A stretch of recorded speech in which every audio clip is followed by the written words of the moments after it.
The ultimatum. The message came at midnight. Every screen on Earth lit up at once. From tiny phones to massive city displays, everything showed the same image. The Galactic Council had spoken, and humanity was about to learn they were not alone. Marcus Webb was having coffee in his New York apartment when his television suddenly turned on by itself. The screen flickered, then went completely black. Strange symbols appeared, glowing with an eerie blue light. Then the symbols changed into words he could read. Attention Planet Earth. Across the world, 7 billion people stopped what they were doing. In Tokyo, office workers stared at their computer screens. In London, families watched their TVs in shock.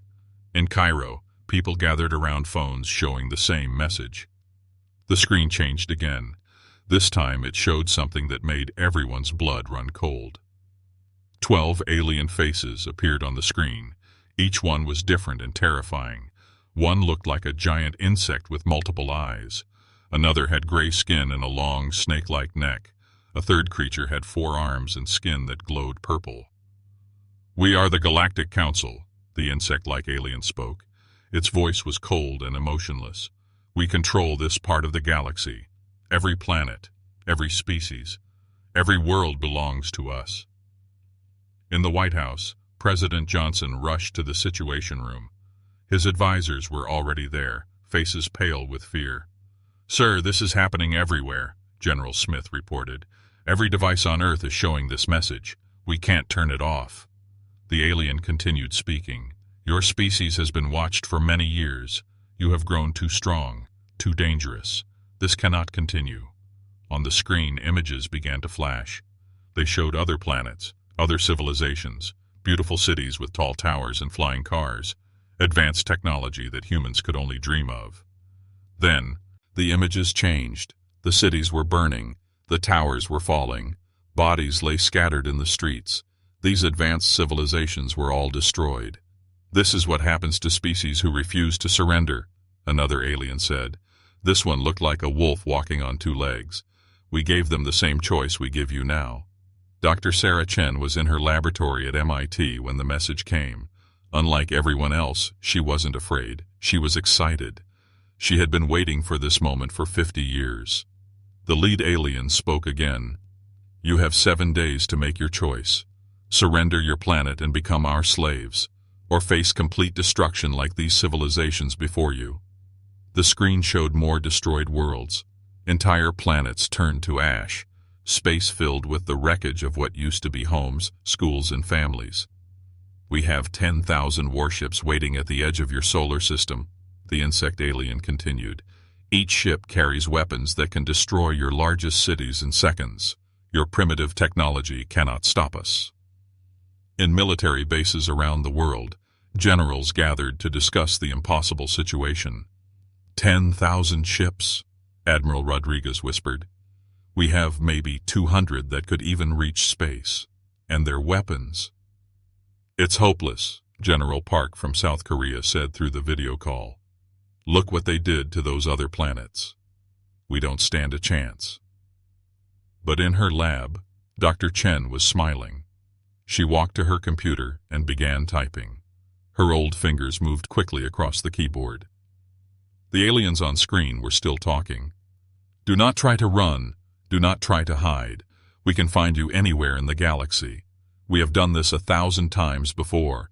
No species has ever defeated the Galactic Council." The message showed one final image. It was Earth, but burning. Cities destroyed. Oceans dried up. Nothing left but empty rock floating in space. 7 days, the lead alien repeated. "Choose wisely." The screen went black. Around the world, people sat in stunned silence. Some cried, some prayed, some called their families to say goodbye. But Dr. Chen was laughing quietly. She finished typing her message and hit send. It went to secret locations around the world, underground facilities that had been hidden for decades, scientists who had been waiting for this exact moment. The message was simple. Operation Lazarus is ready. In these hidden bases, machines that had been sleeping for 50 years began to wake up. Lights flickered on. Computers started running. Scientists looked at their screens and smiled for the first time in days. President Johnson called an emergency meeting with world leaders. "We need to discuss surrender terms," he said sadly. "We can't fight them. Look what they did to those other civilizations." But Dr. Chen walked out of her lab with a spring in her step. She had work to do. The Galactic Council thought they knew humanity. They thought humans were just another weak species, ready to bow down in fear. They were about to learn how wrong they were. As she drove through the empty streets, Dr. Chen remembered the words her teacher had told her 50 years ago. "Sarah, one day they will come, and when they do, humanity will be ready, not with weapons, but with something they will never expect." The countdown had begun. 7 days until the Council's deadline. 7 days until the galaxy would see what humanity was really made of. What had Dr. Chen and her team prepared for this moment? What was Operation Lazarus? The answer would soon change everything the galaxy thought they knew about the small blue planet called Earth. The secret plan. For 50 years, humanity had been preparing, not for war, not for surrender, but for something the galaxy had never seen before. The year was 1975. A young radio operator named David Chen was working the night. The aliens controlled the galaxy through fear and overwhelming force. Every species they conquered followed the same pattern. They arrived, they demonstrated their power, and civilization surrendered. It had worked for thousands of years across hundreds of worlds. But humans were different. Instead of panicking when they learned about the coming invasion, they got to work. By 1990, the first prototype was complete. Dr. Chen stood in a laboratory buried 3 miles beneath the Colorado mountains, watching her life's work take shape. The machine was beautiful and terrifying at the same time. It didn't look like a weapon. It looked like hope. "Are you sure this will work?" asked Dr. Martinez, her assistant for 20 years. "It has to," Sarah replied, "because this is our only chance." The machine hummed with energy that existed between dimensions. After decades of research, human scientists had discovered something the aliens never bothered to look for. They found the spaces between space, the gaps in reality itself. While the aliens built bigger guns and stronger shields, humans learned to step outside of normal physics entirely. They couldn't match alien technology, so they created technology that didn't exist in the same reality as alien technology. By 2010, there were 50 facilities like this one around the world. Each one contained machines that could do impossible things, things that would make the Galactic Council question everything they knew about the universe. "Ma'am," Dr. Martinez said, looking at his computer screen with amazement. "The other sites are reporting full operational status. Beijing is online, London is online, Sao Paulo, Cairo, Sydney, Moscow, they're all ready." Sarah Chen smiled. She was 70 years old now, but her eyes still burned with the fire of discovery. "Then let's give our alien visitors a proper welcome." The truth was, humanity Tai hadn't spent 50 years building weapons. They had built something far more dangerous to an empire based on fear and control. They had built the impossible. When the Galactic Council sent their ultimatum, they expected to see panic. They expected humanity to beg for mercy or prepare for a hopeless fight. Instead, they saw something they had never encountered in 1,000 invasions. They saw confidence. In the White House, President Johnson received a call from Dr. Chen. "Mr. President," she said, "you can tell the Galactic Council that humanity accepts their challenge, but we have one small request." "What's that, Doctor?" "Ask them to bring their entire fleet. We wouldn't want any of their ships to miss the show." Around the world, the secret facilities powered up their machines for the first time at full capacity. The air itself seemed to vibrate with energy that existed in multiple dimensions simultaneously. Scientists who had dedicated their lives to this moment watched their screens with tears in their eyes. They had done it. They had built technology that could rewrite the rules of reality itself. High above Earth, the Galactic Council's massive fleet moved into position. 10,000 ships, each one capable of destroying continents. The alien commanders felt confident. This would be another easy victory, another weak species added to their empire. They had no idea that they weren't just facing humanity. They were facing 50 years of human determination, creativity, and the most dangerous thing in the universe, a species with nothing left to lose and everything to prove.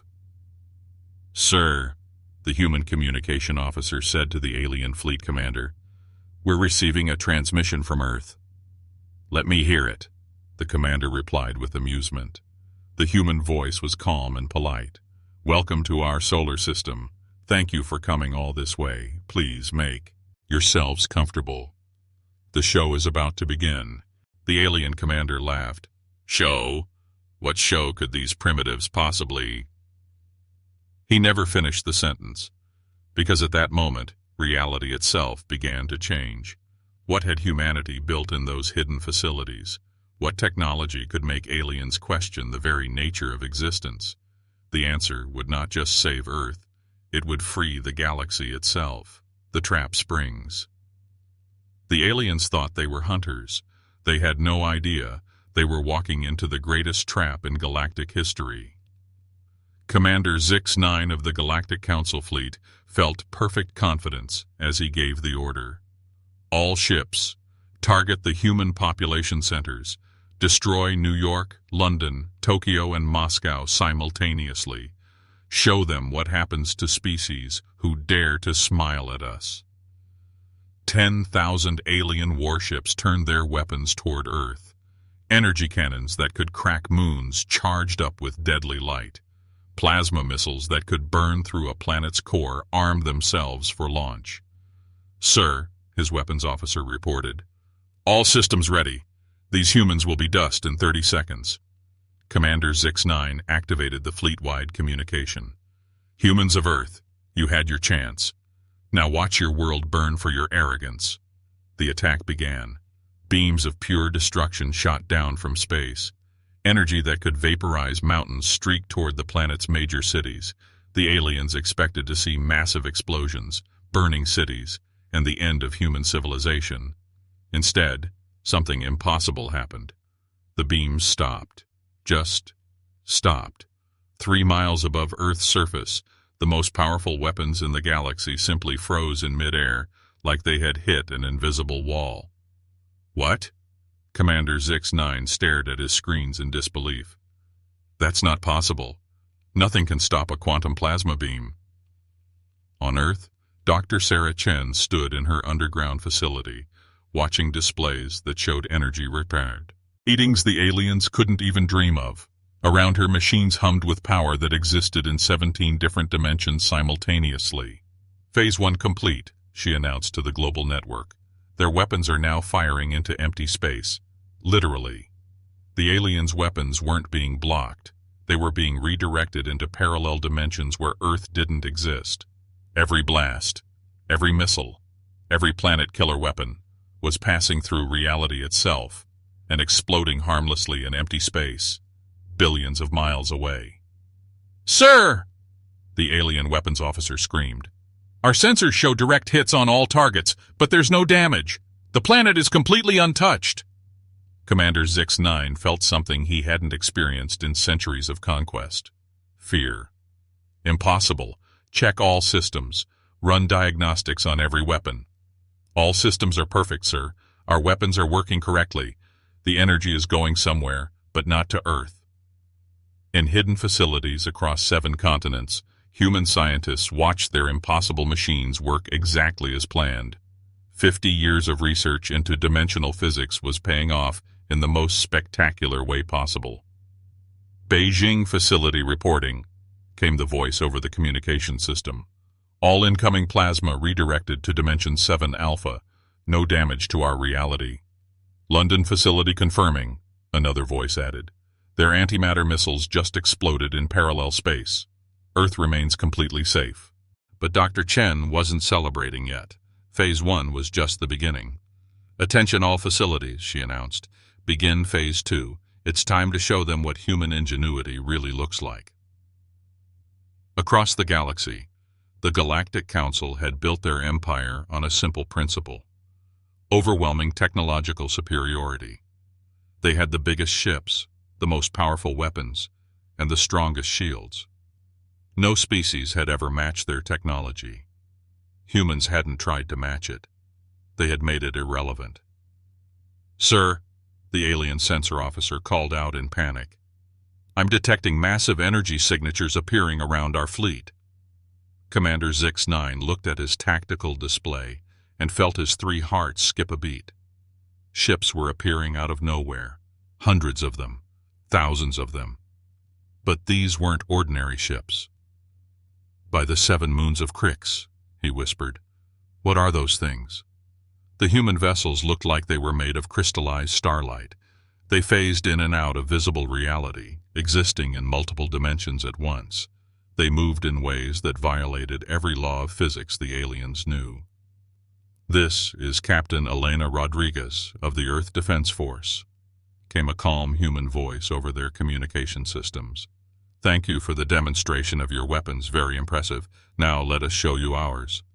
"Impossible," Commander Zix-9 shouted. "Humans don't have space technology. You're a primitive species." Captain Rodriguez laughed. "You're absolutely right, Commander. We don't have space technology.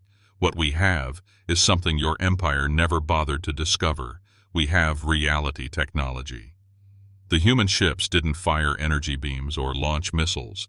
Instead, they did something that made the alien fleet question the very nature of existence itself. They began to edit reality. Around each alien ship, space itself started to change. Gravity began flowing. Dr. Chen's voice came through again, and this time there was something in her tone that made every alien in the fleet feel cold with terror. It wasn't anger. It wasn't hatred. It was something much worse. It was pity. "Commander, your species has spent thousands of years conquering others through fear and superior technology. But you never learned the most important lesson in the universe." "What lesson?" he asked, though he dreaded the answer. "Never corner a species that's clever enough to rewrite reality itself." The Galactic Council's mighty empire was facing something they had never encountered in 1,000 conquests. Not superior weapons, not stronger technology, but something far more dangerous. A species that had learned to think outside the very concept of warfare itself. What would humanity do with this impossible power? Humanity's true nature. The Galactic Council thought they knew humans. They were about to discover they knew nothing at all. Commander Zix-9 waited for the killing blow. His fleet was helpless, trapped in dimensions where their weapons were useless and their shields meant nothing. Every military doctrine in galactic history said the humans would now destroy them completely. Instead, something happened that shook him more than any weapon could. The humans stopped attacking. "Attention Galactic Council Fleet," came Dr. Sarah Chen's voice across all communication channels. "We're going to do something your empire has never experienced in 1,000 years of conquest." Commander Zix-9 braced himself for death. "We're going to give you a choice." Silence filled the void of space. In 10,000 alien ships, millions of Council soldiers waited in confusion. This wasn't how conquest worked. The strong destroyed the weak. The advanced eliminated the primitive. That was the law of the galaxy. "What kind of choice?" Commander Zix-9 finally asked. "Doctor," Chen's answer came with a warmth that terrified him more than any threat could. "The same choice we wish you had given those 1,000 civilizations you destroyed. The choice to live." Across the alien fleet, crew members looked at each other in disbelief. Live? After they had tried to annihilate humanity? After they had shown footage of burned worlds and dead civilizations? "But we came to destroy you," the commander whispered. "We showed you what we did to other species. We gave you 7 days to surrender or die. Why would you?" "Because," Dr. Chen interrupted, "that's what humans do. We find another way." On Earth, in her underground facility, Dr. Chen walked to a massive wall display that showed something the Galactic Council never knew existed. It was a map of the galaxy, but not the one they controlled. This map showed hidden refugee camps, secret colonies, and underground resistance movements on thousands of worlds. Commander, do you want to know what humanity really spent 50 years doing? Your weapons, your reality technology. Dr. Chen laughed softly. That was just phase 1. The real project was something much more dangerous to your empire. The display screens in every council ship suddenly showed the same image. Alien faces, hundreds of different species, thousands of individuals. But these weren't conquerors or soldiers. They were families, children, scientists, artists, teachers, all living peacefully together in cities that looked human. What is this? Commander Zix-9 demanded. This is Earth, Commander. And yes, those are refugees from every species your council claimed to have destroyed completely. The revelation hit the alien fleet like a physical blow. The civilizations they thought they had wiped out weren't extinct. They were here, on Earth, living under human protection for decades. Impossible, the commander whispered. We destroyed those worlds. We saw the bodies. We confirmed the extinctions. You destroyed worlds, Dr. Chen agreed. But you didn't destroy peoples. Humans have been running secret rescue missions for 30 years. Every time your council targeted a species for destruction, we got there first. We saved who we could. The images kept changing. Alien children playing with human children in Earth schools. Different species working together in laboratories. Mixed communities where the galaxy's so-called enemies lived as neighbors and friends. You see, Commander, while you were planning our destruction, we were planning something else entirely. We were building hope. In the council ships, something unprecedented began to happen. Crew members from dozens of different conquered species started recognizing faces on the screens. Family members they thought were dead. Friends who had supposedly been destroyed. Children who had mysteriously disappeared before the final attacks. My daughter, whispered a reptilian soldier on the council flagship. That's my daughter. She's alive. She's alive. Similar voices echoed through ship after ship. The Galactic Council's diverse military force was discovering that their own families, their own people, had been secretly saved by the species they came to destroy. This is psychological warfare, Commander Zix-9 declared, but his voice lacked conviction. No, Commander. This is what happens when a species decides that survival isn't enough, that saving themselves isn't enough. Humans decided to save everyone. Dr. Chen's voice grew stronger, carrying an authority that came from 50 years of impossible work. Every species your council supposedly destroyed is still alive. They're here, on Earth, and on hidden colonies we've established in 17 different dimensions. But why? The commander asked, and for the first time in his military career, he sounded lost. Why save your enemies? Because they were never our enemies. You made them enemies of each other. You conquered by making species fear and hate one another. But humans learned something your council never understood. She paused, letting the silence build across 10,000 ships. Unity is stronger than any weapon. At that moment, something happened that the Galactic Council had never seen in their 1,000-year history. Their own crews began to rebel, not with violence, not with anger, but with something far more powerful, with hope. Sir, the reptilian soldier approached Commander Zix-9 with tears in his eyes. My family is alive because of these humans. I won't fight them. I can't. Similar scenes played out across the entire fleet. Species that had been forced to fight for the Council suddenly remembered why they were fighting at all. It wasn't for conquest, it was for survival. And now they had found something better than survival. They had found freedom. Attention all ships, Dr. Chen announced. Any crew member who wishes to leave the Council fleet and join their families on Earth is welcome to do so. We have transport ships ready to take you home, to take you to the real home you never knew existed. And if we refuse, Commander Zix-9 asked, then you're free to leave. Humanity doesn't force anyone to do anything. That's what makes us different from your council. The exodus began immediately. Transport ships materialized around the council fleet. But these weren't warships. They were rescue vessels, medical ships, colony transports filled with families reuniting after decades of forced separation. Commander Zix-9 watched his empire dissolve before his eyes, not through conquest, but through kindness, not through superior weapons, but through superior values. "Sir," his communications officer reported quietly, "we're receiving messages from council fleets across the galaxy. The same thing is happening everywhere. Our crews are defecting, our conquered species are rebelling, and humans are helping them." Dr. Chen's voice came through one final time, but now it carried the weight of galactic change.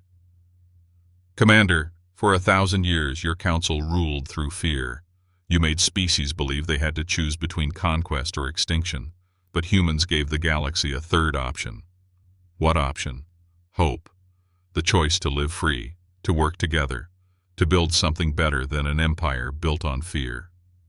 As the last council loyalists retreated to the edges of space, Commander Zix-9 looked at his nearly empty flagship. Most of his crew had chosen freedom over loyalty to the council. He made his choice too. "Dr. Chen," he transmitted to Earth. "Yes, Commander?" "My species. We were conquered by the council 300 years ago. We've been forced to fight their wars ever since. Is there room on Earth for one more refugee?" Dr. Chen's smile could be heard in her voice. "Commander, there's always room for one more family member. The Galactic Council's empire didn't fall in a day. It dissolved into something better, a federation of free species, united not by fear, but by the simple human idea that everyone deserves the chance to live, to grow, and to choose their own destiny. And it all started with a species that looked at impossible odds and decided to smile. Because that's what humans do. They don't just survive. They help everyone else survive too. The galaxy learned that day that there are forces more powerful than the strongest weapons, more lasting than the greatest empires, and more dangerous to tyranny than any army. They learned about the human spirit, and why a species willing to spend 50 years saving their enemies would always be impossible to defeat.